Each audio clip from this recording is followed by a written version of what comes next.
여러분 안녕하세요. 단디에라 시즌2를 시작하기 위해서 포항을 찾았습니다. 포항 중에서도 옆에 포스코 앞에 제가 서 있습니다.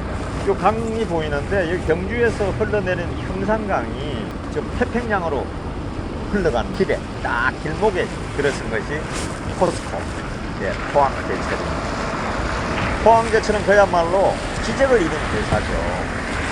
왜냐하면 1968년부터 계획이 돼서 70년에 회사가 시작이 되고 73년에 첫 고로에서 샘물이 터져서 우리나라 제철의 역사를 쓰기 시작한 거죠.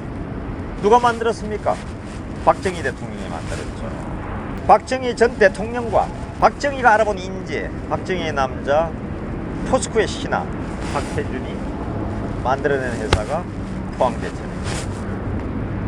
제가 단디에라 시즌2를 시작하는데요. 단디에라 시즌2는 박정희의 한수라고 제가 제목을 정하기로 했습니다. 박정희의 한수가 바로 신의 한수였고, 그 신의 한수가 대한민국에 기적을 가져왔던 거죠. 그 중에서도 가장 놀라운 것이 이 포항제철입니다. 왜냐하면 아시는 대로 박정희는 1961년 5월 16일 날 5.16 혁명을 일으켰는데, 그 혁명이 시작돼서 63년에 국가재건최고회의를 거쳐서 63년에 대통령이 되거든요. 그리고서는 1차 경제개발 5개년 계획이 시작되면서 공업화에 나섰습니다. 왜냐하면 그 당시에 우리나라는 70%에서 80%가 농민이었거든요. 거의 대부분의 사람이 농민이었습니다. 농사를 지어서 쌀보리를 생산해서 먹고 사는데 자금 자동률도 50%도 안 됐어요. 보릿고기가 너무 심했죠. 그래가지고 혁명을 일으켜서 박정희는 이게 나라가 국민이 먹고 살아야 된다. 나라가 부자가 돼야 된다. 그러기 위해서는 근대화를 해야 되고 산업화를 해야 된다. 박정희의 생각에 동조하는 사람들이 이병철이고 그 당시에 정주영이고 박태준이고 다 이런 분들이었죠.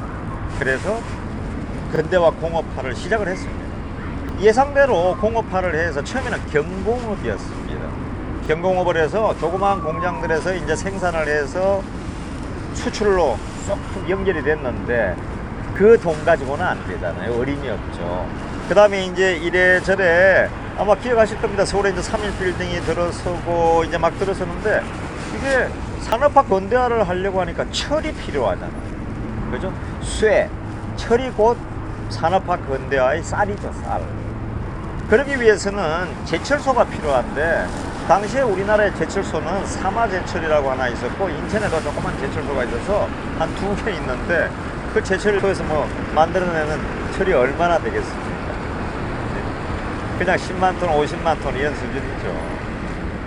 필요한 것은 500만 톤, 1000만 톤 이렇게 필요가 생겨나는데, 그런데 모든 학자나 모든 사람들은 우리가 제철소는 필요 없다 그랬어요.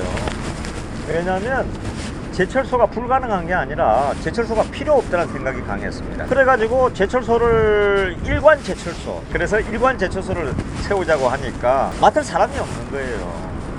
그래서 박정희가 이 포항에 그 당시에는 이 형산강, 그 다음에 태평양, 여기가 송도 해수욕장 옆이 바로 백사장이거든요. 모래사장에 와서 여기에 제철소를 세우려고 하는데, 태준이 네가 해라. 박태준이면 할 수 있다.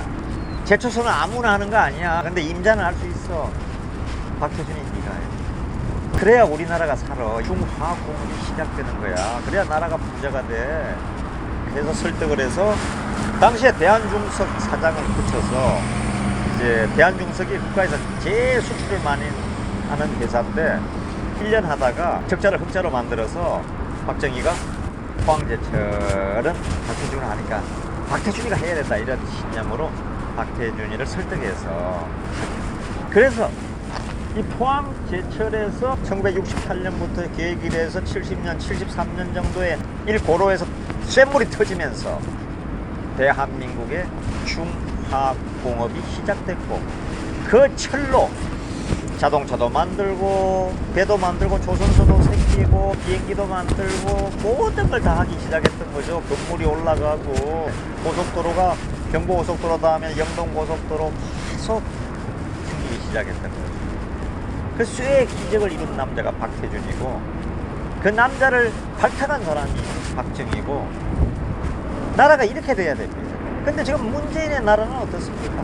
그놈의 조국이 아들, 딸 그거 하다가 이 나라가 지금 그것 때문에 얼마나 난리를 쳤습니까? 요즘은 또 저스티스, 정의를 위해 법무장관에 추미애가 지금 법무장관을 하고 있는데 또 얼마나 그 아들 또 서모 씨의 그 병역 때문에 난리가 났습니까?